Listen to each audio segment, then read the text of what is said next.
Shalima Hamen. Today, I'll be making a recreation of a cake first identified at the palace structure at Ur in modern-day Iraq. This is actually one of the few recipes out there where we have the measurements for the ingredients. In this case, the measurements are sila. 1 sila is about the same volume as 3 imperial cups by today's standards, so I'll be scaling back this recipe for more suitable measurements. In any case, let's take a look at the world that was.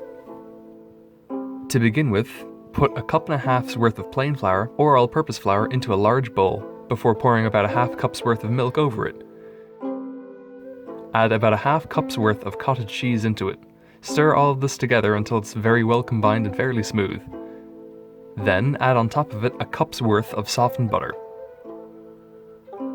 Crack 2 eggs into the mix one at a time. Make sure each egg is completely combined into the mix before you add the next one.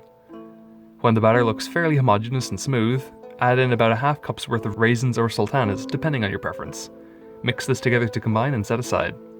The original recipe suggests that the dates and raisins were placed actually at the bottom of this baking dish and the mix was originally left plain and poured over the top. But here I'm going to be changing it so that the raisins are interspersed throughout the mix. But either way is fine, it's up to your taste. Now, roughly chop some dates, and as usual, I'm not being very careful when checking for pits in these, but I'd suggest you keep an eye out for them. Chop about 2 or 3 cups of these dates and set them aside for later. When your batter is mixed and your dates have been chopped, go butter a baking tin. For this, I'm going to be using the wrapper off of the butter that I used here, which is just a good way of reducing food waste, but you could just as easily heat up some butter or oil and then brush it on. Either way, when the tin is buttered, pour in about half of your dates into the bottom of the dish, making sure they're evenly covering it in a fairly flat layer. Then, pour your batter in over these dates. Try and cover up any gaps that you can see. Finally, scatter your remaining dates over the top of your cake, if you so desire, before putting the whole thing into the middle of a preheated oven set to 175 degrees Celsius or 325 degrees Fahrenheit.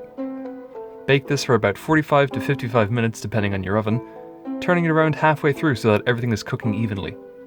Take it out and leave it in the baking dish for another 10 to 15 minutes before turning it out onto a plate. Cut your cake down the center if you want to show it off to your friends and family, and look at it. This cake is actually very decent by modern standards. It's rather soft and light, which is also entirely dependent on what kind of flour you used. Here I was using a fine wheat flour, but you could just as easily use wholemeal or even barley flour to make this. The tin I used to bake it in is unlikely what the Sumerians would have used in Ur, but it's a fairly simple recreation. The addition of raisins into the batter really improved the finished texture of the cake. You can't really see it in this shot, but in the finished dish it's very nice. This palace cake would likely have only been eaten by the very rich and elite of Sumerian society, given how expensive the ingredients would have been to produce and to use. But it's a very nice look back at how the tastes of the past haven't really changed over the millennia. I've been Darius, and I hope you all enjoyed this look at the world that was.